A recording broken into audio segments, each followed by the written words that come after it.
Hi, everybody, and welcome back to Critical Moves. On today's episode, I, your host Jack, am joined by Adam Hello, everyone. and a very special guest, Mr. Thomas Vandenberg. Hi, everybody. I'm Thomas. Thomas, I should have asked you this before we started recording, but did I pronounce that correctly? You pronounced that absolutely perfectly. Okay, thank you. I was been worried about that. Thomas here, for anyone who is unaware, is the creator and kind of original pioneer behind the game Kingdom, now known as Kingdom Classic, and the, I guess, finalized and updated version Kingdom New Lands. Yeah, So, Thomas, how are you doing today? I'm good. Yeah, how are you? I'm well, and Adam? I'm fine. I'm looking forward to this interview, to be honest, because I have some memories with the game, so I will mention them. Nice. Yeah, so when we originally thought about doing this episode, Thomas, we brought it up at the end of another episode. We were just chatting amongst ourselves, and for a long time now, before that conversation, I've actually been dead set on wanting to do this interview with you because So cool. because whenever we're on the podcast and we're talking about strategy games, there are tons of people that we could try to interview and games we could talk about. But the main thing to me is there are games that resonate more with me because I've spent a good bit of time on Kingdom, more so Kingdom 2 Crowns, but we'll get into that just because of like accessibility or discoverability. And more than anything, I wanted to, like I emailed you about before, expand the narrative of what we could talk about. Because Yeah, Kingdom is it's built as a micro strategy game. absolutely. It's built as a minimal puzzles strategy game or something like that. And so this interview is like a huge deal for me, and Adam was excited for it because when I brought it up at the time, Adam was like, "Oh, I played tons of Kingdom in college, right?" Yep, tons of it. It was me because in Poland college we need to go to lectures. It's obligatory. So this was the game that allowed me to cope with the lecture and not to sleep during them. So playing on my iPhone. So that's why I had such a huge amount of memories about the game. I love that you played it on the phone actually, because Yeah. nowadays I kind of think about mobile as being kind of lost to deep premium games. But back then, yeah, also I really enjoyed making the game for iPhone as well. Like it has a different control scheme, and I really felt like the very crispy pixel art fits well on the small screen too. It's fun that you played it on that. Yeah, and you mentioned control scheme. It was perfect for a mobile game because I Yeah, tried playing some mobile games, mobile strategy games, and they were, when you have your big thumb, and I had iPhone 6S back then when I played it. Like I couldn't basically press anything because I couldn't aim anything. And your game, you can play with one finger, and still, it was really exciting to play even like that. So yeah, that's fun that you say that, because I've been thinking a lot about control schemes for strategy games. Like I love strategy games. It's one of the things I grew up on. I had a PC from when I was quite young, and the first games I played were strategy games as well. But I've kind of outgrown the PC gaming a little bit. I guess partially because I spent 10 hours a day at the PC with a mouse and a keyboard. And then I want, I want to sit down on the couch. But it's hard for strategy games. And of course, Kingdom is in a way a strategy game that you can control in a very, in a different way. Doesn't require a mouse. yeah, yeah, and even nowadays, like because back then there wasn't like a gamepad compatibility on iPhone, I guess, and right now it is, but it's still kind of lackluster. And on the other hand, we didn't have such a huge market of microtransaction games. So yeah, I don't know, like mobile gaming today is in a strange place. Yeah. I mean, I would love to go back to a time where we really think about premium experiences. And by that, I mean like making a game that's a beautiful, compact experience and not trying to milk you for microtransactions on phones. But it's not like it doesn't seem likely at the moment. Yeah, when I looked at because I prepared for this interview and I looked at the Wikipedia, I noticed that you had some inspirations by Infinity Blade. And this was the huge mobile game back at the times. I don't know if you remember it. True, wait, what? I definitely remember it because it was an Unreal game that runs on a phone, right?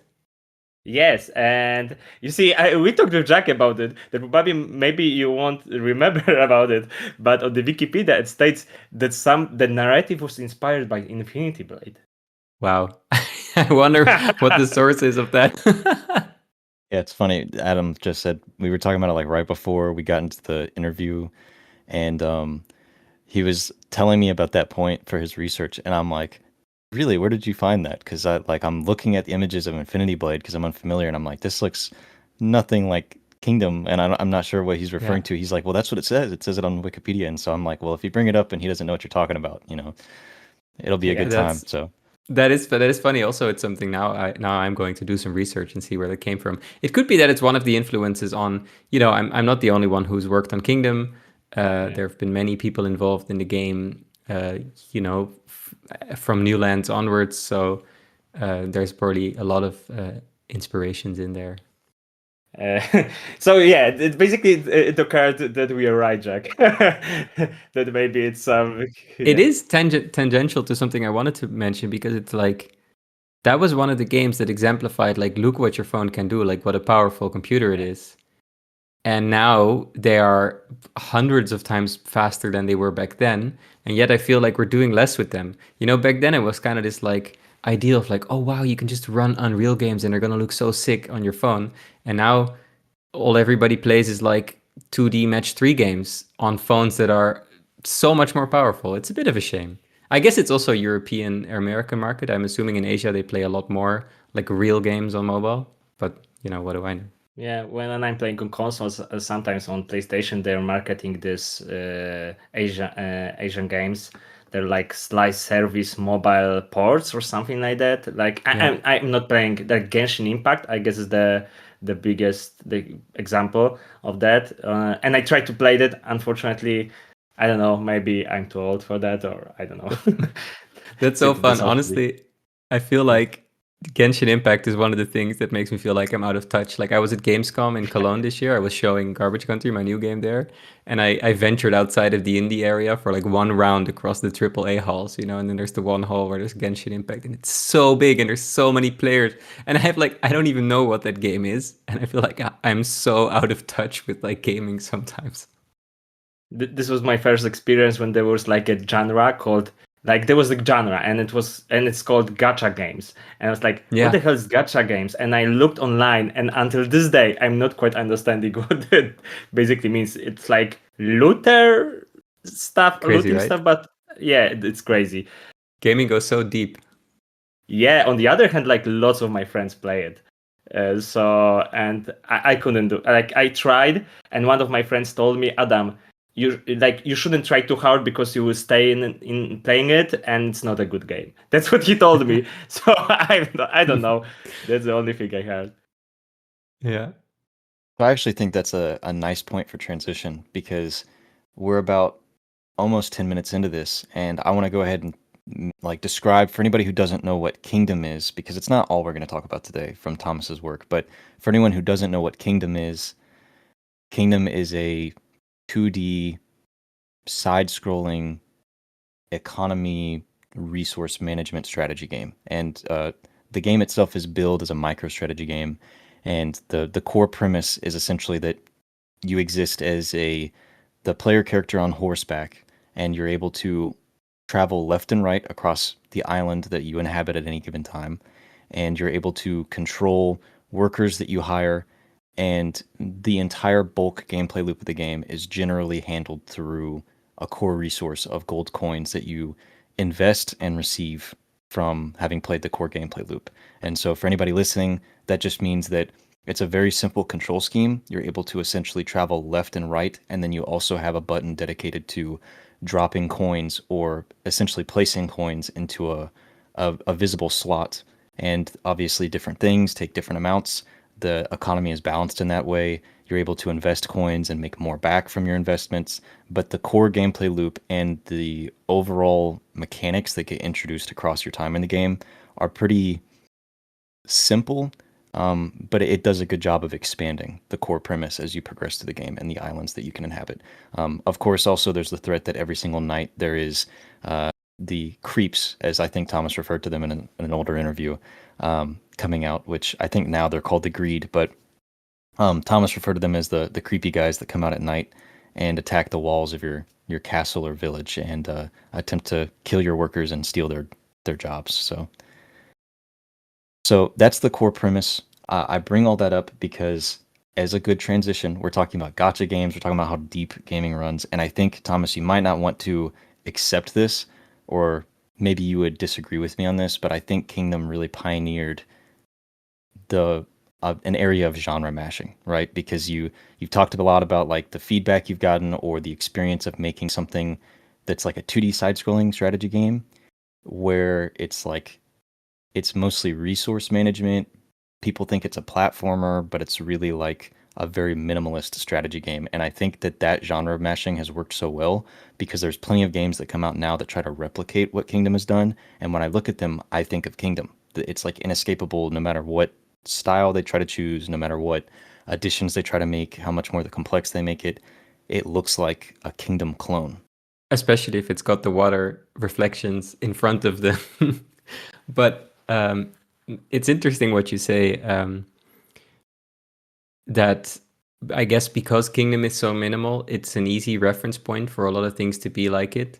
And a lot of other games kind of expand in a lot of different directions. They are platformers, for example, because one of the early feedback that I always got from players is like, why can't I like hack with my sword? Like, why can't I attack as a character? And there's this desire for people to make it into more of a platformer game.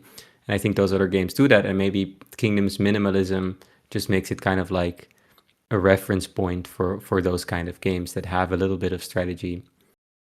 And the other thing you said that I thought was interesting, well, yeah, it's minimalist on the surface. I always think if you grab a game, it should be immediately clear how you're going to control it, and you shouldn't be overwhelmed by like, oh, these are all the choices. Those choices should kind of like sneak up on you as you play the game. So as you're kind of like discovering what you're doing. And I think also that's an aspect in which Kingdom is minimal, which other games, of course, it's tempting to expand. Like the game that I'm working on now falls victim to that. Like it's a much bigger game with more options, more things to do, more UI, etc. And in Kingdom, somehow miraculously, we always resisted going that route, and that kept it just really like kind of conceptually very pure and very easy to think of like, oh yeah, that's Kingdom, because it's like you can only do 3 things. You can walk left, right, and throw a coin. And I think the beauty of that for Kingdom is that it falls into like, it's not necessarily a real genre, but it's something I would refer to as like aesthetic strategy, right? Because when you play the game, like you said, it has to be accessible and minimalist to start with. One of the appeals of it to me is that it opens up a little bit more. And while they've added a lot of things in Kingdom 2 Crowns to kind of really expand that, I was actually surprised based on my experience when I went back and played Kingdom New Lands for the first time for this, that certain things that I expected to happen at a certain point happened faster, and it made me understand what they must have done to I guess lengthen out the gameplay. But that said, it falls into like aesthetic strategy because you're collecting coins, you're spending the resources, but the appeal is like the atmosphere and how accessible the gameplay really is, like what you're talking about. And so I think that that's something that so many strategy games are trying to replicate more than just steal a gameplay loop that you've come up with or philosophy. It's like trying to replicate the aesthetic of MicroStrategy. That's interesting. Like, what would that definition be? Because I love this term like aesthetic strategy, because for me, the aesthetics or the vibes or the atmosphere have always been a part of strategy games, of why I love them. Like I remember the Warcraft 3 single player campaigns that are the early levels in the campaign. They're so pretty. Like you're walking through these like half submerged forests and stuff. Like it's really about the vibes and the aesthetics of those places as well. And that's something I kind of sought to replicate. I also like kind of every strategy game I remember. I also really remember the way it looks and feels, and Kingdom is kind of all about that. And I think that is something that you maybe don't experience as actively when you play the game, and then you can come away with it thinking like, oh yeah, if we build a game that does, is a minimal strategy game, it will be the same in some ways. But the more mechanics you put in it, the less space you're leaving for the aesthetics, maybe. But I think also, if you've probably played a game called Thronefall that was released recently, I feel like that's kind of like taking some of Kingdom's mechanics and like the very pure mechanics of Kingdom, but not chasing the aesthetic aspect of it so much, and also being very successful. So that's also kind of interesting. Yeah, I haven't played Thronefall personally. I remember if it's what I'm thinking of, and I'll check in a moment. I remember it being everywhere on Reddit. It was like it was constantly Absolutely. advertised to me on Reddit as like the actual sponsored ads, and I saw it and I'm like, that looks just like Kingdom. And anyways, I it was intriguing to me because I knew they were just gonna like take the gameplay loop and make it so much bigger, and it's still interesting to me. That's not to like harp on them for what they're trying to do because that's how games are made. But No, I think um, it's much tighter. Also, I think Kingdom has to compromise a lot because of aesthetic reasons. For example, I wanted the forests to feel like a certain size, like you should be in this lush forest island.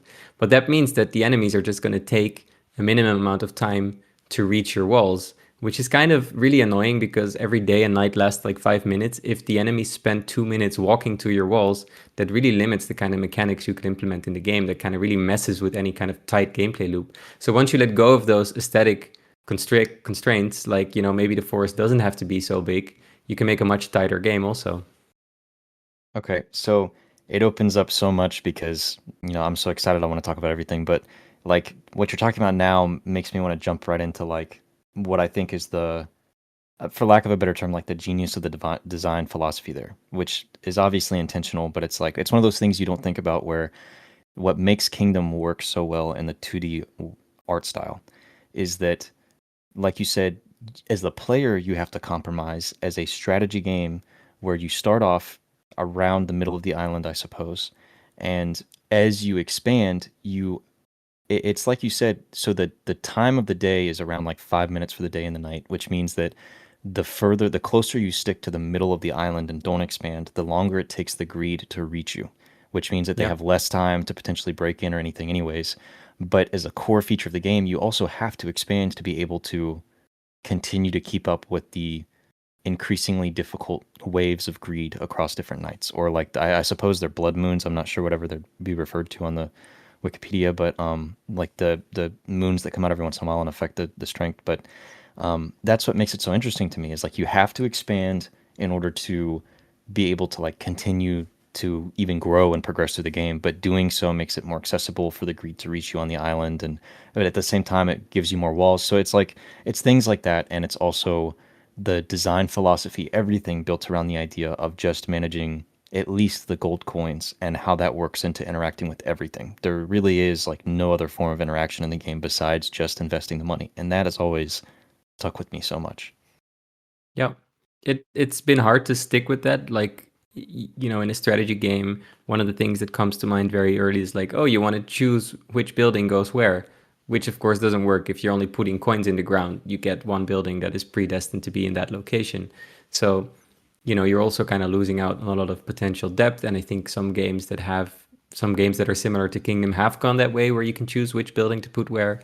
And, some are successful in actually opening up the strategic space, but you're kind of constantly like fighting those constraints. And I remember that a lot of the time our policy there, our philosophy was, instead of like, if there's a bit of friction in the design and it doesn't seem to quite work out, instead of like overhauling everything and fixing it, I would just kind of like try to mitigate it by like tweaking the numbers. Like if the greed are taking too long to reach the walls, okay, I would just make them a little bit faster until it kind of almost works. But we never like overhauled the core design to kind of satisfy those constraints, which in the end has worked out. There is a lot of friction and there are things that are just inelegant, but it's also allowed the game to stay relatively pure in a way. Absolutely. And if I ever had to justify, like if listeners of this are looking up the game and this their first impression of Kingdom and they're wondering like the justification for strategy, having played and put some hours into Kingdom, whenever I started up this new save of Kingdom New Lands, as somebody with experience, I knew like, okay, I need to skip this mound of dirt and then build a wall on this one. And I was actually strategizing, anticipating knowing like what buildings I'll unlock, because one of the things that always stuck with me my first time playing was the self-exploration that you intended on of playing through the game and then realizing like, oh, I'll push the walls further and then I'll place an archer tower on a rock and then my wall has expanded 4 or 5 more times, and now I just have this archer wasted on a tower that I don't know, like maybe I'm crazy and you can take them out of there, but I've always intended, like, I've always thought you couldn't. So it felt like, okay, well, I've lost that archer, you know, need to find new people to recruit. And so to justify strategy, like, absolutely, as somebody with hours in the game, starting up a new save, going into this game, I was 100% like, I need to only place walls in these spots and refuse to build any archer towers until I actually felt comfortable with leaving the island for the first time. Things like that. So like there's absolutely a level to understanding the game and that impacting the gameplay choices that you make on a second, third, fourth playthrough, or even just in the same run, obtaining a new island where you basically start over. Yeah, combined with a little bit of procedural generation, so every map is slightly different. You'll find different things in different places that makes, different strategies work better than others. I wonder if there is still an appetite for this kind of game currently. I feel like going back to my childhood, like you didn't understand games at all, right? There was no tutorial. You were just clicking things and hoping that you were like clicking the right thing to make the door open or whatever. And like I feel even 10 years ago, maybe there was more like Kingdom hit a sweet spot of like where there was still people's willingness to kind of like find out things and like not understand things. I wonder if you could make Kingdom today with the same level of it being unclear what's going to work or what the consequences of your actions are, or if players nowadays just don't have that patience or desire to be kind of confused like that. On the other hand, maybe it's because they're communicating much more in communities like Discord, maybe there's more appetite. Maybe they just ask each other like, how did you solve it? Did you put archers on this wall? Like it's an interesting point. At least me, I'm noticing in the games that I'm currently building, I am preempting it much more. Like I'm trying to tell the player much more like what's going to happen, or at least being clear what are the outcomes going to be of your actions. And that was always Kingdom doesn't do a lot of that. Yeah, basically, what I believe, it also comes down to the times that your game was created. Because I read that you first created a prototype in Flash. Am I right? Yeah. And I'm old enough to play Flash games again, Jack. Because Jack is the 13-year-old of our team, so he hasn't played probably Flash games. But no, of course I'm joking.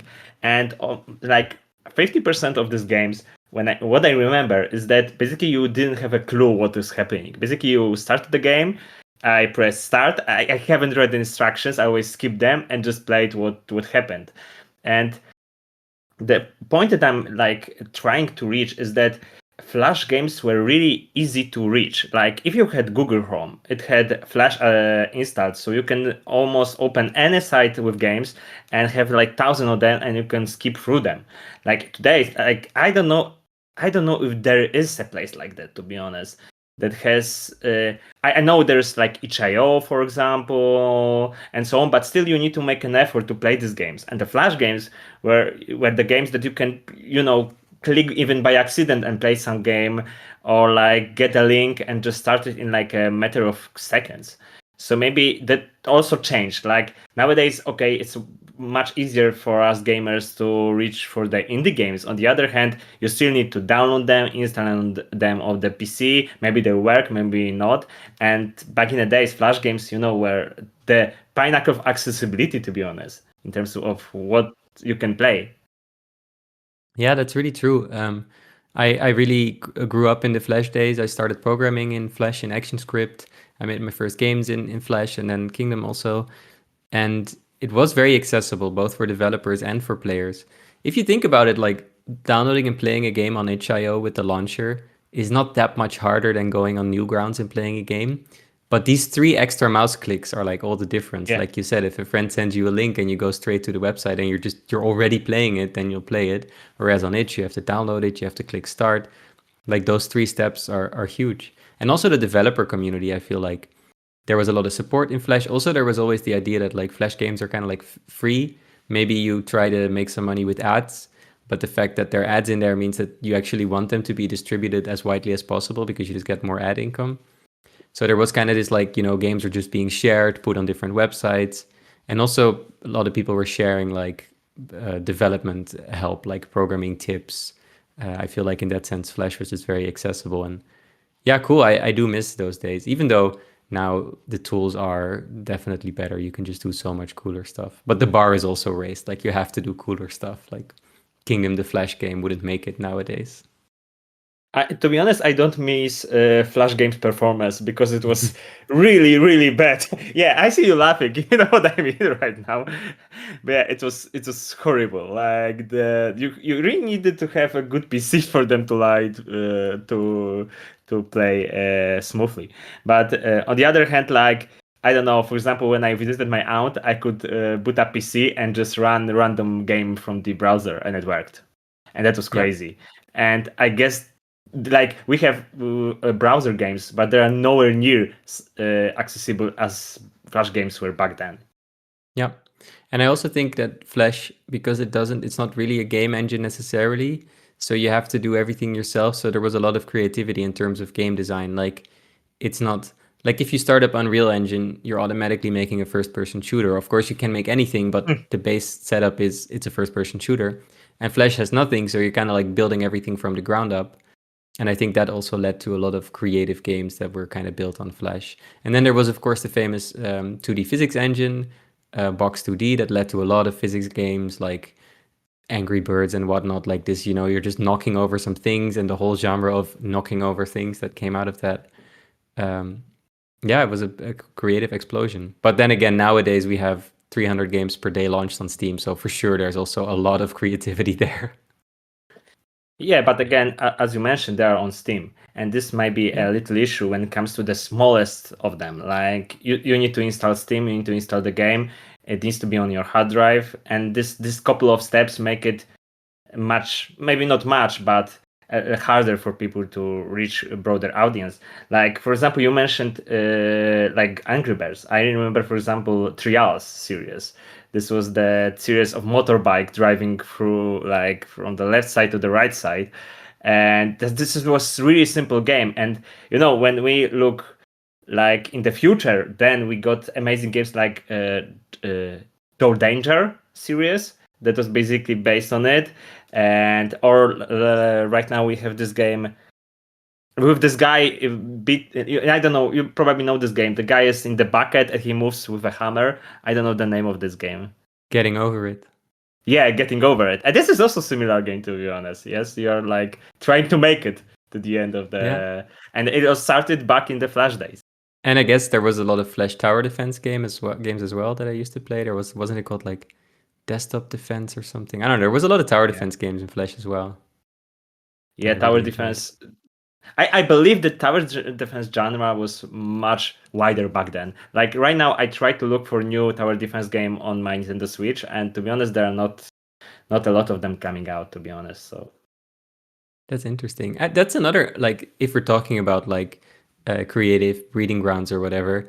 The Warcraft 3 level editor was also such a place for creativity and such a great playground, because you have a game engine and you have it set up with, like, if you start in Unity, there's no concept of a unit or an entity or a person or whatever. But Warcraft 3 just has little puppets, little guys or girls with arms and weapon, whatever. And you can make rules. So you're much closer to like designing just the rules for the game rather than implementing like the technical parts of the game. You can just be like, no, this guy does so and so, and he defeats this other guy, and that's the rules of this game. And you can just think of kind of like almost board game like rules. And I just remember that Warcraft 3 custom maps were such a cool playground for all sorts of weird games, and a lot of them like tower defense and trace their roots, and there's current games that kind of like go back to that time. Do you still remember like your favorite ones from Warcraft 3? Definitely. I love the tower defense ones, especially the ones where you can build mazes. I always thought that was really fun. In my current game in Garbage Country, I'm also doing a tower defense where you can build mazes, even though I'm discovering it's so hard to balance, because if one person can make the maze twice as long, it's like the scale of the skill gap is just huge. So I understand why a lot of tower defense games don't do it, actually. But I really did like the ones where you could, because it just feels like creative. You're like, oh, I'm gonna make them walk all the way into this corner, and then they have to go around and come back. And I'm so good, I'm so smart. I also like the mini game ones. I always thought that was really fun. Like there was one that was called Utter Party, and you had to like every mini game was different. They had different rules. There was like you had to hide from the werewolves, or you were to, I don't know. There's all sorts of different things. Just kind of like this fun. And then the ones where you're like sending creeps. You're kind of like, it's like an auto better, you would call it these days, but basically you're just like buying creeps, but you're not controlling them. They're just walking and attacking the other creeps. It's like you're doing the lanes in Dota, but without the heroes or something. Those I thought were really fun too. I think I am quite fascinated by, and it's the same in Kingdom, like you're controlling an army, but not directly, like you have these little soldiers doing stuff for you, but you're not like directly controlling them. It's a nice feeling. It's like lemmings. There's like little guys doing stuff, and you're just watching the effects of whatever you set in motion. And I think, that's always just, I find that very entertaining. Yeah, maybe your game was first Auto Battler. Who knows? I don't know when it started, so maybe it was some point of the time. One other thing is that what I wanted to mention about your game design and how it plays is that when I was thinking about other games that are like that, like strategy games in platformer 2D style, it only came to me there was one game like that, and it was called Nom Nom Galaxy. I don't know if you heard about it. And like there were two games, your Kingdoms, Nom Nom Galaxy, and there's nothing like that anymore. This is interesting. I mean, a 2D strategy game, it's really annoying because the first decision you're making is like, can the troops overlap, or can they be in the same location? And in Kingdom, obviously they can. But once you do that, it's kind of weird. Like, how do they fight? Do they all just hit everybody who's in the same location? Like, it's not a great premise, to be honest, for a real strategy game with depth. If everybody is just standing on the same point, like fighting each other. And if they don't stand in the same location, you have all sorts of other stuff to deal with. It's like, well, then they have to shoot from the back to hit anybody at all. And what happens to the poor guy in the front line? Is he just going to get hammered while the rest... Like, I can see why, if you think about it, maybe you don't make this game. But once I was already locked in, I was like, this can work. It looks fun, so... Yeah, and what's more, it plays well using your fingers and gamepads. Like, this is another issue of strategy games. You cannot play, like, making a control scheme for a strategy game is extremely hard, I believe. Like, there are examples I can count of my single hand that did it right. And your Kingdom was one of them. As I told you, played it during my lectures, so... Well, thank you. I think, have you ever played Tooth and Tail? I think that's a strategy game that was designed from the ground up to be gamepad compatible. It's top down, like it's not side scroller, but you control essentially a commander. I think that's kind of like the solution that you have also in games like what's it called, the Nintendo Switch one, Pikmin, right? Oh, yeah. You're also controlling like a commander, and the troops, you can either rally them to you or send them away. That's kind of like the limitation, and it's kind of going back to Warcraft 3, because if you're building a strategy game in Unity, you have a lot of ground to cover. Like, I just did it for the tower defense, but it's like, wow, you're not getting a lot for free. Like the concept of unit, damage, modifiers, that's all not in there. Whereas in Warcraft 3, you had all of that stuff just for free. So you could start experimenting with different rules. So it's kind of a shame that we don't have that anymore, because that would allow people to experiment immediately with cool game rules. Like, how do you make a gamepad strategy game instead of first having to rebuild the entire groundwork of what is a strategy game? Yeah, that's what we mentioned about Unreal Engine. That's exactly the point, yes. When you have Unreal Engine, you start with a FPS game.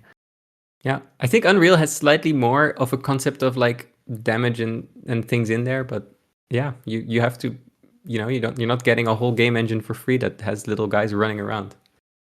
That's a similar case with Skyrim. Basically, this was also the same case. You got an RPG game, and then you can do anything you want about it. Yeah, so cool. This interview could easily be like several hours, because there's so many things that you both have just talked about that I would talk about forever. One of my favorite things that I'm so passionate about with game development is, I've said this like on multiple interviews too with other people. When you look at the history of video game development, there's sections of it. Some people, like when you look at comic books or movies, they talk about like the Silver Age or the Golden Age. And so video games have like the indie apocalypse that happened in like the early 2010s or the late 2000s, the Steam era, whenever there was only like 7 games a year releasing on Steam. And what's so interesting to me about game development is that there was this period from the early 2000s to the late 2000s that I would call the Wild West of video game development. Maybe even the late 90s, I suppose. Because of the introduction of the internet, there was Well, first of all, even before the internet, there was things like when I hear stories like Bungie developing Halo, Marty O'Donnell, the composer, talks about going in on his first day in the studio and being thrown back because um, all of the developers inside of Bungie were like just out of college frat guys trying to develop this game for the Mac before being purchased by Microsoft. And all of them, they had this mindset like, dude, this is so awesome, and like high-fiving each other. And they had pizza everywhere. And he said it looked dirty on the inside, like there was just pizza boxes and trash bags everywhere. And he was this like 40-year-old guy who had already had a career in advertising. And he's like, look at this. And so to expound on that, right, when you get into the era of the internet, you exactly what you and Adam were just talking about, flash games, places like Newgrounds, and so many different internet forums. And what blows my mind about that is I've plugged this podcast a few other times, but there's a podcast called hosted by the Academy of Interactive Arts and Sciences. And every Monday they release a new episode, and it's real game developers interviewing real game developers. So Insomniac's former president Ted Price, I think I said all that correctly. He'll interview other game directors and things like that in AAA studios. But the part about it I love is that they all talk about their histories of working in video games, and a lot like what you're talking about, Thomas. There's this time period where so many of them just met on Newgrounds, or they met from these internet forums. Like Gareth Coker, my favorite video game composer right now, he was discovered by Moon Studios on an internet forum randomly, and then he got to do the music for Ori and then the Will of the Wisps, and then now he just recently did the music for Halo Infinite back in like 2022. I mean, that's a career absolutely just coming from an internet forum. C418 was found by Marcus Pearson for Minecraft on an internet forum. It's just like that stuff blows my mind. And so I know you found a collaborator online to help you develop the mobile port of Kingdom initially. I'm not sure if you also met your composer Amos Roddy in the same way, but it just blows my mind because that stuff is so fascinating to me. I think Amos sent me an email just applying, like, hey, I played the Flash game. Or was it after I announced? I guess after I announced I was working on like a bigger version of the Kingdom game, maybe even on Twitter or something, that he approached me and was like, hey, I think that's still a valid way of, doing things. Honestly, I found collaborators on Twitter, up till recently. I think just reaching out to somebody and saying like, hey, I like what you're doing. Is there a way of working together? That's great. I mean, the industry is huge now. That means that there is more competition, but it also means that there are more opportunities. And what you say about this, like the Silver Age or something, I think I've been lucky enough to just release Kingdom on like the tail end of that. I felt like when I released Kingdom, there was definitely this idea of like, you knew all the indie game devs that existed at the time. Like you would have met a significant portion of them and like talked to them. And that was also really useful because there was a lot of inside information and not as much. There was more like the kind of feeling that this inside information was really valuable. And nowadays it's more like there's also a lot of fear, like, will my game work? Will it get enough attention? And the competition is so stiff that sometimes the focus nowadays can be on how do I survive in the current industry rather than, hey, look, I found this cool trick to make water reflections in Flash. Do you want the code for it? So another really interesting thing about all of that, like you and Adam were talking about the Flash games. They like to jokingly refer to me as like the 12 or 13-year-old on the podcast because I'm the youngest member. So whenever they reference the older strategy games, even the ones that you've talked about, like Z or Z or like the first Red Alert games that you said you played, it's stuff that's like just before my time, or at least I wasn't into strategy games at the time, things like that. So they like to say that stuff. But funnily enough, for this interview, I played Seed, which was your Flash game. And I swear I've actually experienced that game before. I don't know if I saw it in like a YouTube compilation in 2006 or something, or if it was something I actually played on Newgrounds at the time when I was much younger. But I swear I've seen that game before, and it sparked something in me because I think all of your games, for the most part, maybe not every single one of them, but most of them have something to do with foliage. You have a very clear, like, you're clearly very passionate about dynamically evolving plants and foliage. It's true. I hadn't framed it like that to myself as much, but sometimes I have this realization. I'm like, oh, I'm just doing the same thing over and over again. I'm still doing plants in some way. Um, yeah, and I also, I mean, I love the way, I love the aesthetic of foliage, of like greenery, of overgrown things, and I think that's been a recurring theme. Also, Kingdom was kind of like it's a strategy game, but it's also an excuse for you to be in this overgrown forest island world to experience that. And sometimes now I'm kind of getting maybe mature enough to think about like, well, if that's the message that I want to transfer, then what's the best game to do that in, rather than just naively making a game because a game needs these and these things, so now I put them together. But on the other hand, like Kingdom was quite a naive undertaking, and it worked out great. So maybe the naivety is also good in a way, and you should just do whatever comes to mind first, and make plants and put a king in it and soldiers in. I actually think that's a funny point because I think looking at your games of the ones that include foliage or any aesthetic choice like that, Kingdom is probably the only one that incentivizes the player to like destroy the forest and tear it down. Because even playing it today, I there's always the thing about when you're self-exploring for the first time, you're trying to figure out how does the game determine which trees I can mark to chop down? Like, is it just progressive to how far I get for the trees at only the closest tree to the kingdom, and then there's a limit of like five, and then eventually you discover that like there's just random patches of the forest that you can interact with in that way to chop down, and so it has something to do with the it has something very specifically to do with the amount of trees grouped together. Like you have to start to whittle them away before you can get rid of all of them. And then you also have to wait for the bushes to disappear and the background to disappear before you can even expand your kingdom. And so it's funny that you mentioned that because it's like the only one of your games I can think of that incentivizes destroying nature. Yeah. And I mean, it's because I was just following tropes of games, right? It's like Warcraft 3, you can cut down the trees. So that's what you do. There's trees, you cut them down. I wasn't even thinking about what message does that have, or how does it relate to that message, or it's just like if there's trees, you got to be able to cut them down, and that gives you resources. And I think that's good also. Like all of Kingdom was kind of designed that way, just kind of almost on autopilot. Like, oh, it's an archer, so he's got to shoot. Oh, it's a knight, so he has a shield, and like kind of it all just flowed from what everything seemed obvious in a way, and that's why you get this thing where it's like, oh, you can cut down the trees. And if you think about it, it's like, is that right? Like, should you be able to cut down the trees because then the island is like empty and barren or whatever? But yeah, I think it's a good game all in all, and people have had this thought of like, do I want to cut down the trees? It's kind of a shame because they look good. So actually, it kind of maybe brings across a message even stronger than if you would not be able to cut them down.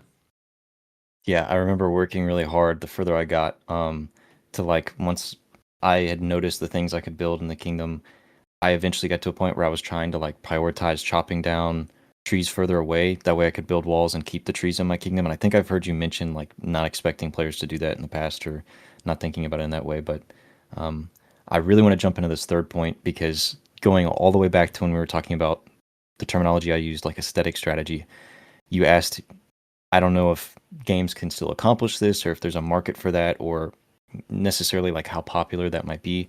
I think the two major things there is that one, I think from my perspective, almost all of the games that you've made, I would consider aesthetic strategy for very particular reasons.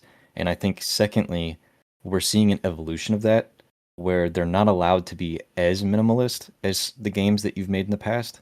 When I think of aesthetic strategy in a way, they're not necessarily strategy games at their core, but it's kind of games like Dredge or I mean, I know you've mentioned Sable when talking about Garbage Country, and so those games aren't necessarily strategy, but there are plenty of games like them, like Cloud Gardens is a simulation game where they still provide the strategy mechanics, but they have to complicate the game in the sandbox in order to draw players in. Because I think you're right, players they want more engagement, they want more content out of their product, but they still want to interact with it in a way where the aesthetic has been prioritized. And I think that that's what makes Kingdom initially so successful and what makes it so long lasting is that you prioritize the aesthetic. It actually started out as a pixel art project, and then it becoming a strategy game with advanced mechanics like you prioritize the water reflections. I mean, that was the first impression I got from that game, was the way the forest looked and the water reflections. It was the aesthetic of the going back and forth, like the side scrolling for a strategy game, not the premise or the description on Steam. And so prioritizing the aesthetic there, I think you've done that in all of your games, right? Like even looking at Garbage Country, it's a game where you're exploring this overworld apocalyptic environment. But what appeals to me about it is the visual clarity of it, the design of the like the aesthetic visuals of the art style, the 3D pixel artwork, those things.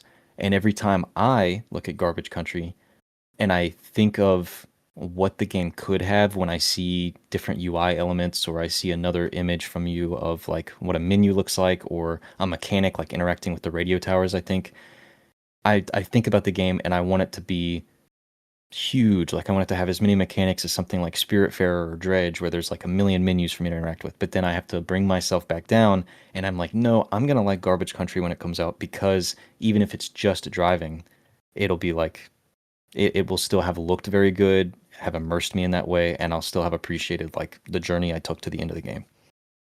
Yeah. I think that's super interesting what you said in terms of like prioritizing the aesthetic. And I think that's something like regardless of my doubts of like can a game like this work, that's definitely something I'm still doing and I have done with every game. It's like the kind of the vibe of it is the most important, and the game mechanics are allowed to have a lower priority. If you have to choose between the vibes and the game mechanics, then you choose the vibes. And I'm still applying that very heavily also for Garbage Country. But on the other hand, I also feel this pressure, and the thing you just mentioned about like, oh, you wanted to have menus and mechanics and depth and a lot of stuff. I feel that, so I'm putting all these things in the game, and I'm often kind of regretting it because I'm thinking, wow, this is a lot of work. Like if you have mechanics and you want to have overlapping mechanics, then it's like exponential the amount of work you have to do to tie it all together. And then I kind of regret it, but I'm kind of happy from this conversation guessing like, well, maybe I'm somewhere in a happy middle, like the aesthetic still has priority, and I'm putting a lot of effort in these mechanics because it's also what players want, and maybe that wherever you end up is a happy marriage of those two things, hopefully. Though the grass is always greener. In my mind, I'm always like, I could have done the just driving version of the game that you just mentioned, where you're just driving in a beautiful world, and I would have been done by now, and I would not have had as much pressure as I do now. But that's another world that's we'll never know. Yeah, you see, when we talk about aesthetics, one thing that we even talked about it with Jack in one of our previous episodes is that like the games are coming out right now, like lots of them has this, I would say, not basic, but like really not thought out UI, in terms of like UI is completely distinguished from the games. What I noticed, for example, in Kingdom and in the game right now, which you are developing, is that basically UI and UX experience is directly connected to the game. Yes, so you can see on the car like the status of what's his equipment, I guess. That is a thing that's in today's world is kind of omitted. Like, for example, newest RTS games have the UI that basically, for me, looks like copy paste from each other games. So you get less simple boxes with the name. Okay, you have 20 units of that, 30 units of this, and stuff like that. And when it comes to getting you immersed into the games and to feel atmosphere, you need to make UI at least match the graphics. And you put it on the other extent of the spectrum because you basically make a UI graphic in terms of, I don't know, like I remember the bag of coins in Kingdom. That was crazy satisfying because like you could feel this coin is like, falling into this bag. Like this is the coin, not some plus free value. Okay, when you played like 20 years of this game, at some point you felt, okay, I know it, let's keep it. But like the beginning, like this feeling of ka-ching sound, like it made it worth. You know what I mean? Yeah, I think this game developers often refer to this as diegetic design, which is like doing things in the world rather than in a UI layer.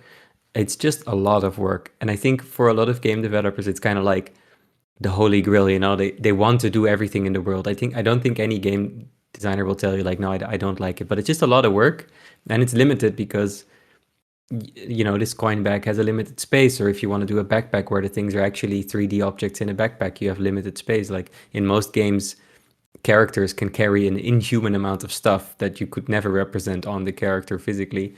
But I do enjoy it as well. I think mostly I want to just take away layers of abstraction that kind of take you out of the game. Like you said, I think it's more, you can stay more immersed, just kind of like if you have to press fewer buttons and if things kind of like naturally flow and you never have this moment of like, oh, you see something in your inventory, but like how does it relate to your character or your stats? You kind of like see it instantly and it lets you get on with the game. It's just about removing friction for me. There's also games that do it like very over the top and very cool and as a showy thing. I can't recall the name, but there was this other game where the character opens their backpack and it's this like leather strap that folds open and all the equipment is like 3D objects and then they roll it up again and it's like, wow, that's showy. Like now you're just showing off.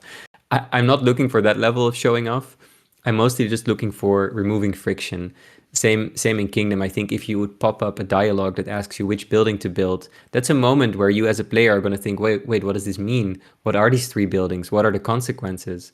Whereas in the current design of Kingdom, if you put a coin somewhere, it's already done. You're not like taken out of the game to think about this choice. You put the coin, the building starts building, and you've kind of made the decision. You're free to go do other stuff. You're not like taken out of the world. And I think that's kind of what appeals about it to me.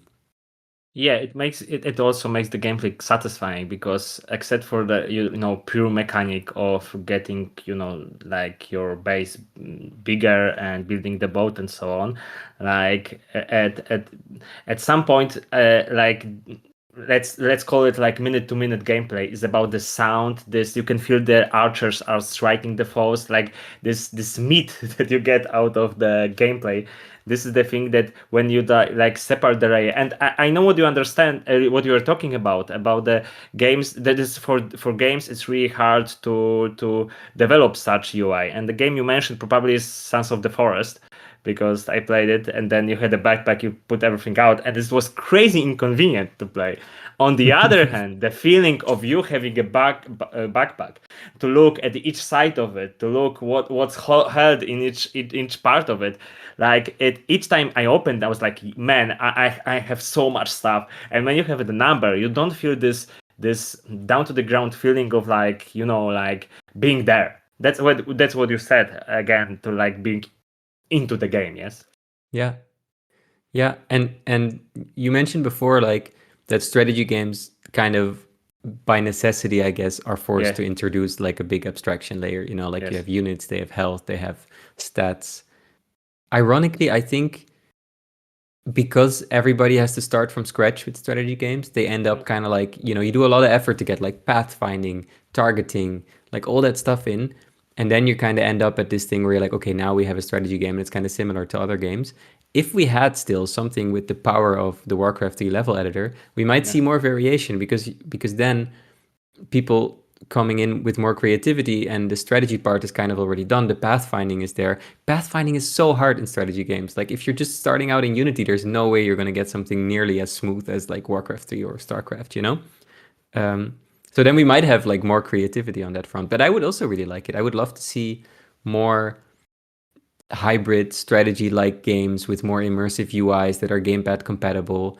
Because I don't always want to like hack and slash RPG my way through something. I just want to watch other little guys do it, but I do want to sit on the couch. And I do want to be immersed. I don't want to look at numbers and stats and stuff.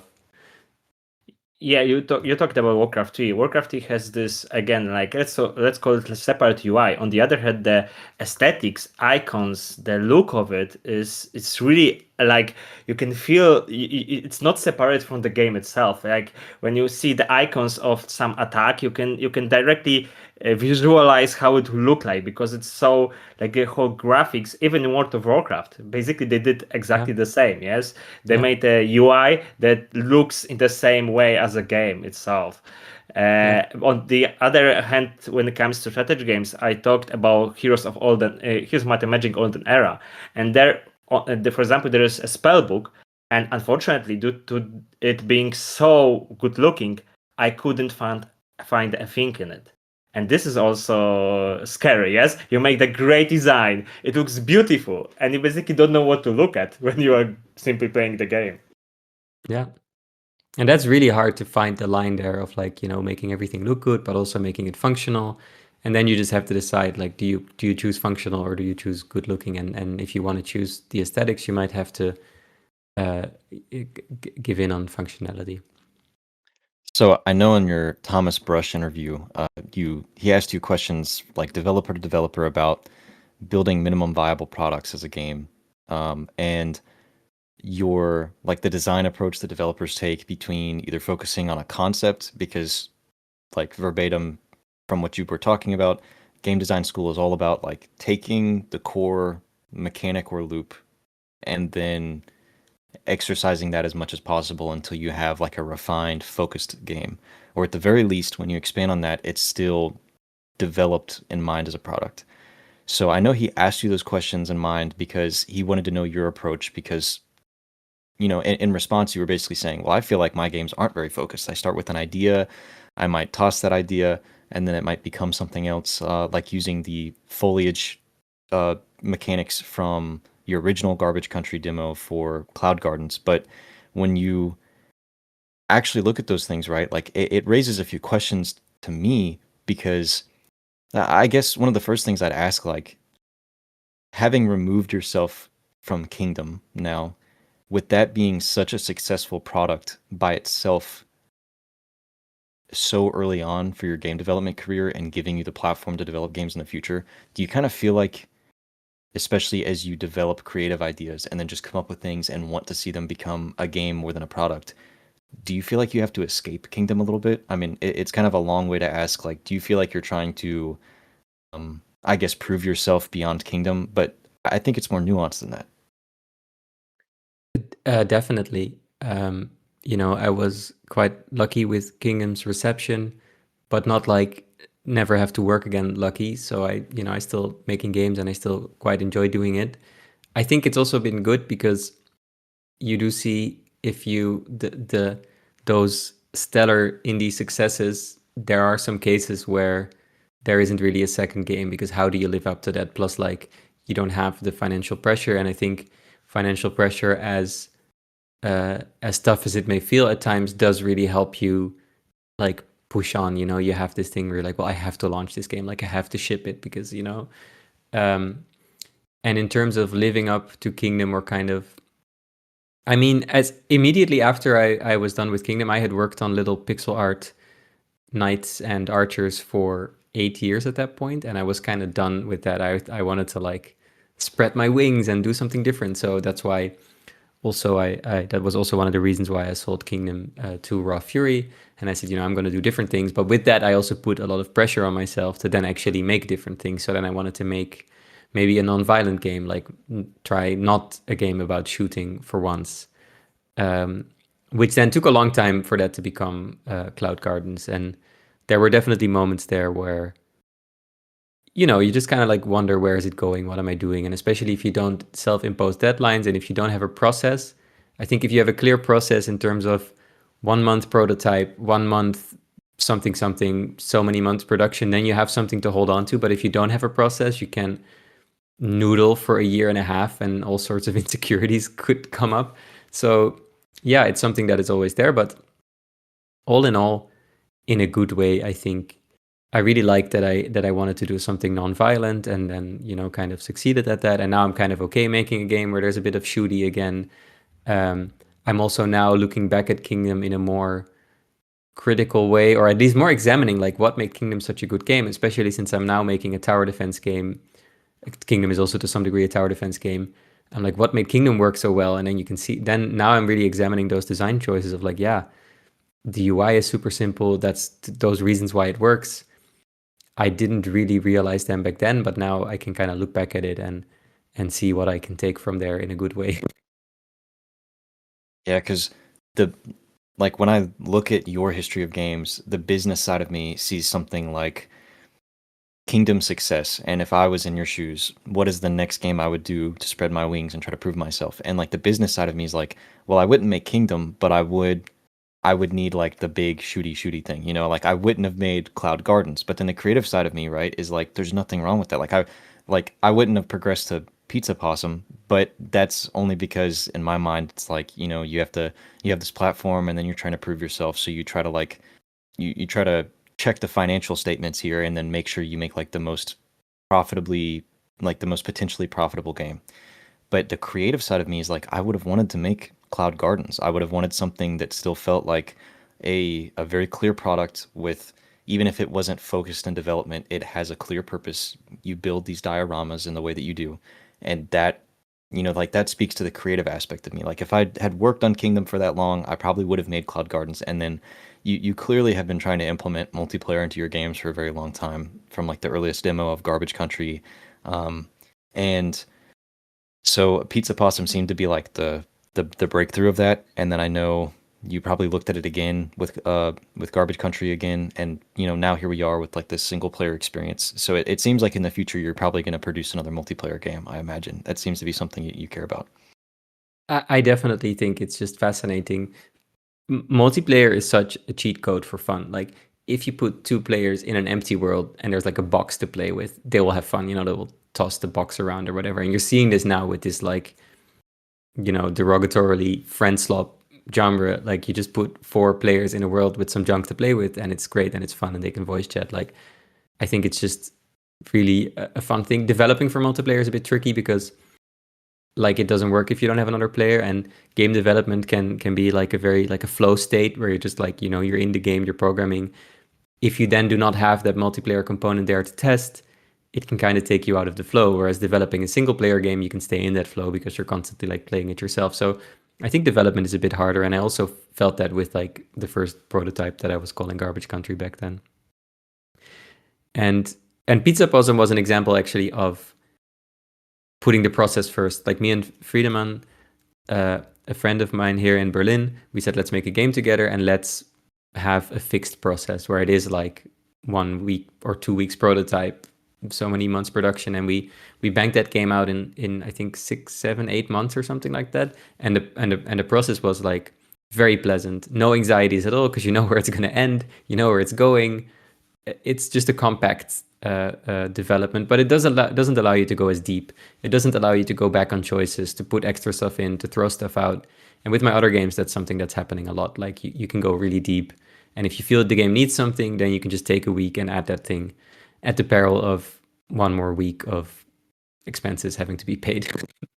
Yeah, so getting back to finances, I'm just wondering, because I looked at the history of your games and I noticed that it was ported to NVIDIA Shield. And how did it happen? like you know, we have iOS, we have Nintendo Switch, so we have like a base consoles like players, and then you get a port for NVIDIA Shield. How does it look like? I'm just curious. I think with a lot of those newer consoles, there is this initial period where the developer is also paying for you to port things, right? Because they want a bigger catalog on those platforms. So if I think it was probably under Raw Fury already, I don't think I negotiated that deal. And if they have a deal, if they have something where they can make use of, then they will do that. The game was also on Apple TV, actually, Kingdom, which was a really fun thing to make a game for, because Apple TV, I don't know if it's still the same or if it even still exists. It had this remote control with a little touchpad. And you could then swipe on the little touchpad. You're like flicking the coins in the game. You can get really fun little interactions. And to make so you can sprint in Kingdom. On PC, it's just double tap in a direction. But on tvOS, you actually crack the remote like a whip to make the horse go faster. So it was actually one of the more fun ports that we did. And I think, you know, that game is out on everything because it just runs so light. It's a port of a Flash game originally. It doesn't need anything, and that's kind of nice. I remember the times when they were like, you know, this journalist saying that Apple TV is the next console, be huge in the gaming world. So I guess, you know, some developers hop on the train, and unfortunately this train ended up on the first station, I guess. Yeah, though I did demo the game on Apple TV because it was an easy device to bring somewhere as well. So it wasn't, I have good memories of it. I think it might also be the motivation that maybe Apple will give you better featuring if you put it on all of their platforms. You know, there's always different motivations to put games on different platforms, like also NVIDIA Shield. Yeah. Yeah, you know, I guess there was also Borderlands on, I don't know, like 5 more games on this platform. So your kingdom is one of them. Like Cool. it's a thing to be proud Yeah. of. I think so. Oh, actually, now that we had a conversation with an airline for us to put it on their in-flight entertainment system as well. Never happened. Man, I would love it because there's Angry Birds when you fly the plane, and the Kingdom is such a good game to play on a plane. Yeah. I don't know, I would love it, and you can do it with one finger, so why Yeah. not? Yeah, exactly. I don't know. I think it should be on the airline, the same reasons that Adam suggested. But I think like that, the turnoff of that to me is that Kingdom is not a game that you can beat in one sitting. I don't think New Lands is that way, especially with the amount of content.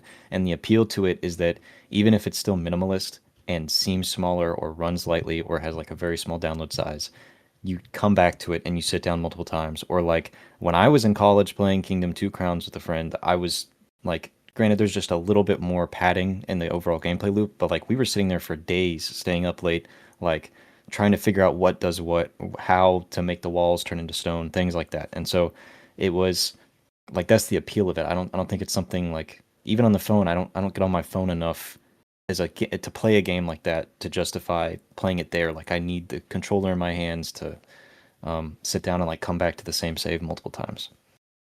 Absolutely. The medium that you play something on also really affects the experience that you have. Like, you know, from sitting on the couch with a gamepad or sitting at your PC on a desk, on a proper desk chair, or playing it on your mobile, they all kind of like suggest maybe a different game loop, and the game has to work for that environment. And I think phones used to be more of a gamer thing where you really dive in, and now phones is more like a quick fix, do something for 5 minutes before you do something else. So I'm really glad that we still have consoles and PC, that we still have channels for like deep experiences where you really can get into something and you know, lose track of time and feel immersed.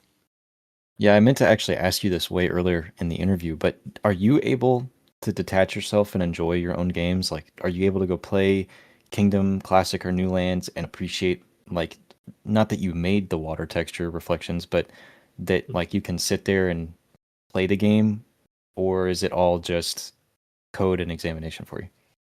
I think I'm very detail oriented. So also while developing the game, I take a lot of joy in you know, like how the coin bounces, and I will do this hundreds of times, and I will just be playing the game, focus on those things, going through all the little interactions. In Kingdom, I remember so often playing through much more of a session than I needed to test some bug, because I was just like, oh, this is nice, and oh, when the trees are cut, like how is the animation when they fall down? Oh, that feels nice, and just going like from one thing to the other, kind of like playing it on a very like experiential level or something. And I do the same with the game currently. Sometimes I'll just be like doing donuts in the car for 20 minutes, even though I was working on something else. I don't know if I play them through like for this, like I know the story, I know where it goes, so I don't get that novelty. And for me, a very important motivation in games is like novelty. Like RTS games also, like I want to see what the next building is, I want to see what the next unit is, I want to see, do they get even stronger and crazier?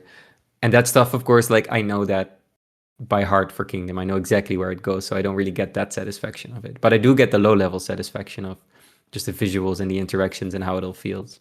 I guess the next obvious question is that are you still playing Kingdom Two Crowns with the new DLCs, or have you stopped?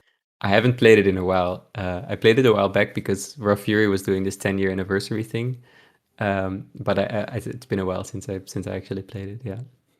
As we get towards the end here, to go back to, we were talking about like the appeal of multiplayer, but also the appeal of games like this. I think, and I mean, granted, I'm no successful game developer, but from a player perspective and from a game development perspective for what I've done, it feels like the reason the derogatory term friend slop appeals to so many people is because of the sandbox elements, right? It's what makes Kingdom go up a notch, which is the physically rendered coins in the bag, or at least the animation that becomes like a physically rendered coin. And so it's that as a sandbox mechanic. It's the like the sandbox in general could just easily be described as like the knights, the trees, any of the mechanics interacting. But it's also the things that are, even if there's only like so many simulations of the coin falling, like there's only so many preset animations that could happen. I'm not sure exactly how that system works, but even if that was the case, it's still random enough and could happen at any given moment where you're just running out of stamina on the horse, and then the farmer just decides to drop enough gold to crush you, and so then you're dropping all of it in the ocean. So it's like those things are sandbox elements. It's what makes games like Mage Arena or Yap Yap, where you use your voice to cast spells, interesting. It's the sandbox of like the introduced mechanics, and so that's what I would think. And so what appeals to me about something like Garbage Country versus something like Cloud Gardens is that there's an interaction with core gameplay mechanics with driving the car. There's probably, especially with the tower defense, things that you might not be able to plan. Like there has to be there has to be an aspect of chaos that interacts with the sandbox elements that makes the game appealing. And I think even as a developer, that would probably make you appreciate playing it more and experiencing things you just can't after 1,000 attempts, like something you could not experience if you wanted to, unless it just happened. Yeah, 100%. I think you exactly nailed it. And it's also something I really look for while designing games is having mechanics that also surprise myself, that are not deterministic. They don't always turn out the same way. There's always something that can go a little bit different, and the game surprises you and you don't know exactly how it's going to go. And having these overlapping simulations that kind of lead to that. And I think in an RTS game, little guys running across the battlefield is one of those things, because you don't really know, are they going to run fast enough? Are they going to make it? Are they going to get hit? And that kind of gives you this unpredictability. Physics-based games like driving, there's a bit of that unpredictability, like how does the car drive? How will it react to hills, bumps, turns, whatever? And with those friend games, with multiplayer games, of course, your friends are unpredictable. And if you add physics into that mix, like friends games with physics, it's brilliant. And it's also such an efficient way to make a game, because the physics engine is just doing that for you. You hook up multiplayer. Also, multiplayer is not as hard as it used to be. Like it used to be, you needed a network programmer. I think nowadays you can get away with, some decent programming knowledge, but not as hardcore as back in the day. And then you just got a fun sandbox, like you said. Yeah. As we are nearing the end, I have a question, because I'm always curious. What have you been playing recently? I'm really looking to get like into something where I really feel this gets me. And I feel like sometimes at the end of the day, I'm also tired. I'm a bit lazy. I just want to like not think too much.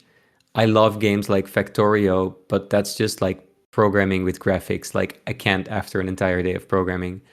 I've been playing a bit of, I played Sword of the Sea, just very chill, aesthetic, beautiful. I started playing The Ascent. It's this like twin stick shooter that's just like zero brains, just shoot stuff. It's kind of like nice. Unreal Engine looks great. Like it's just, kind of superficial.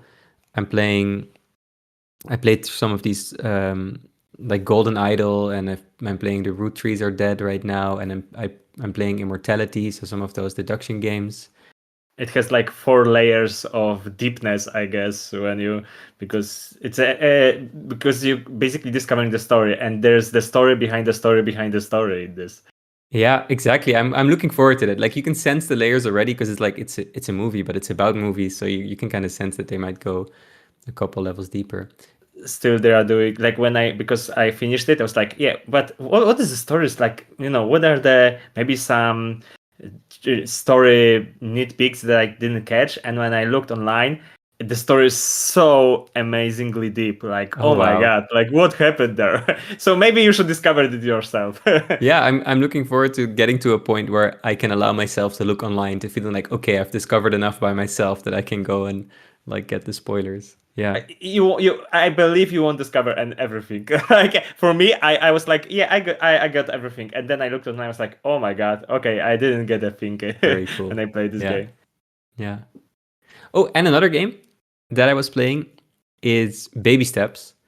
And I really am not like, I don't like those kind of rage games. I'm not somebody who tries over and over. But the beautiful thing about Baby Steps is it tricked me into it. Like it just slowly crept up on me. And that's something I also really hope to do with my games, is like trick people into depth. Like if you're not like, oh, I don't want to deal with this, like, oh, units and damage, and I don't want to build walls. But in Kingdom, you're kind of like tricked into it. You're just like, yeah, but it's just a horse. Just walk around, see what happens. And it's the same for Baby Steps. It's like, that maybe it's that kind of game, but in the beginning, it's just like, yeah, just walk around, see what happens. And before you know it, you're trying to go up the fucking mountain and like, doing this to yourself. And I thought that was really cool. The guy who developed the game has really similar story to yours, because he developed this QWOP game when you simply had to walk down the trail, and 20 years Yeah. later. Yeah, it's Bennett and also Gabe who did Ape Out before, and we met sometimes and we chatted also about baby steps also. But it's also one of the things I really enjoyed playing. I guess I've been playing a little bit more the last year compared to the years before, just trying to find those kind of chill experiences. But if you have a recommendation, I would love something like a chill RTS like experience that I can play on a gamepad, kind of like Pikmin maybe. Like I'm really looking for something like that. We'll DM you. We'll get the hosts together and figure out, because Tim, he's not on this episode, but he's usually the one that recommends like the chill RTS games. It's like his break because he's a game designer on Beyond All Reason, but it's he's usually better at those suggestions. But as we get towards the end, don't want to drag on too much longer for both of you, but I did say I would talk about this selfishly. Amos Roddy, I'm a huge fan of his work, and to me, as somebody who loves video game soundtracks, just very, very briefly, to me, a video game soundtrack has to be its own product, separate from the game, that can live beyond the game and enhance the experience of the game. And the reason why his soundtrack for Kingdom and Kingdom 2 Crowns appeals to me so much is because I like and really appreciate the game that Kingdom is itself. So, like, if that wasn't the case, it doesn't make the soundtrack worse, because I like soundtracks to games I just don't like. But I think whenever both of those things appeal to me so heavily and collaborate so well as pieces of art, it's like it enhances each other. So to me, it's like, what was it like not only just breaking out into the industry with Kingdom, but also having somebody pull off basically building a separate product from your game that has to also enhance the experience? Because that's like, I don't get to talk to developers about that very much. Yeah, it working with Amos was a dream. He reached out to me and said, "Hey, do you need some music for your game?" And I think he already sent one demo along that he made either specifically for that or something that he thought would fit. And even that demo that he sent along was just in my eyes an instant hit. I was like, "Wow, this is beautiful. This is nostalgic, melancholy. It just hits, kind of all the notes that I wanted to hit with Kingdom." And working with him was also, it was a no notes type situation. He would just send over tracks, and it was actually more like the opposite. Rather than me looking for a specific type of music for a scene in the game, it was me configuring the game to fit to certain bits of music. So like he would send me a track and it would sound like a rainy morning. So then I would build a rainy morning for Kingdom around this whenever this track plays. And what is also really what I really like and what I've always applied since then is just have these, because you said it's like a standalone product, the soundtrack, or it's like, it can stand on its own. Also treating the tracks as such. Because a lot of games write looped music where it's like, oh, you need a loop and then you need a higher intensity loop for when the battle starts, and then you have like a lower intensity loop again. But that kind of like pulls apart the music in a way. I guess it's necessary for games to do that, but I'm not a fan of it. I love just being able to put a 3-minute track into the game and play it start to finish uninterrupted, and then maybe have a bit of quiet, and then maybe you play another track. And that's what we were able to do with Kingdom. That's what we were able to do with Cloud Garden Sandbox OST. And I'm talking to Amos now to see if he has time to work with me for Garbage Country as well. I know, because he's so busy with Minecraft, isn't he? He did the Minecraft thing. He's busy with some other things. I'm not entirely sure if it will work out. He did do some experimentations that already sound really good, so I would really love to have his music. And also listening, you said before, like, do you ever think back of Kingdom, or like, well, how is it working, like after something like that? Listening to the soundtrack specifically also for me has like an emotional impact, where I was like, this nostalgia of like, oh yeah, I remember back when I was making Kingdom, that was a good game. There was a lot of feelings there, and the soundtrack still has that for me. Yeah, it's great. Well, that is like music to my ears, because I don't know. I'm so passionate about that stuff. But Thomas, thank you so much for joining us. I hope we were able to entertain you with conversations about strategy games and force you to talk about your own work history. But thanks so much for agreeing to come on with us. Gladly, thank you. It was really interesting. I hope I've been able to interest the listeners as well. And Yeah, thanks so much for having me. Just wanted to say also, if anybody listening to the podcast wants to reach out, ask me any questions, you can find me online, and I'm pretty easy to reach. So feel free to like shoot over anything you might want to ask or know. Yeah, and thank you so much for having me. Yeah, Thomas is like this in every interview. Every interview I've watched of him, everybody's like, "You're so down to earth," and just having a conversation. But, anyways, it's a pleasure to have you on. I know Adam and I were both excited to talk about this, and whenever I discovered the game through Kingdom Two Crowns, I was like, I had no knowledge of the separation of you between like you as a developer and Raw Fury or anything. So my impressions were for the series itself. It wasn't for a particular game, and so that stuck with me as I did my research backwards years ago. But that is to say, thank you for joining us, Adam. It was also great having you help me host today. Thank you, guys. Thank you, Thomas, for interview. It was really interesting. To be honest, like it's pleasure to meet someone that created one of the games that made me to get by in my studies years. So, I get my master's thanks to you, I guess. So, for further context for everybody, this year marks the 10-year anniversary of the Kingdom series as a whole from its initial release. I know Raw Fury, the publisher, and now Kingdom holder, they've done a 10-year celebration this year that Thomas has done some content for, about an hour-long podcast, and I know he's probably interacted with their community and the game a little bit more during that time. So for anybody who's interested in the game or is getting into the series because of this or loves the series, 10-year anniversary happened this year. Tons of updates, sales have been going on, things like that. We've timed this podcast specifically so it will go live shortly after the Humble Bundle for Kingdom ends. So everybody will have to pay full price for the game and support the studio. Not really, but that's just the way it worked out. So for anybody who is interested, though, Kingdom Classic, I believe, is permanently free on Steam. So that's always an entry point. And the upgrade to New Lands is only a couple of bucks more. And then obviously from that point on, the rest of the series goes for Raw Fury. But please, everybody, go check out Thomas Vandenberg's other titles, Cloud Gardens, Pizza Possum, now Garbage Country releasing next year. And Thomas, do you have anywhere that you want to direct listeners to go or let them know anything about Garbage Country? Oh, that's a good question. I guess thomasvandenberg.com, and then there will be a link to Garbage Country. Garbage Country is also on Steam. And also, if you have played Kingdom, I'm hoping that Garbage Country will be a game that kind of revives a lot of the philosophies of that game. So I hope that it can appeal to a similar audience. All right. And then so for everyone listening to Critical Moves, thank you so much for taking the time to listen to this episode. Critical Moves can be found at criticalmovespodcast.com. We have our YouTube channels. We're available on basically any streaming platform that you can listen to a podcast on. So if this is your first episode, go check out the website where you can get a part of a forum.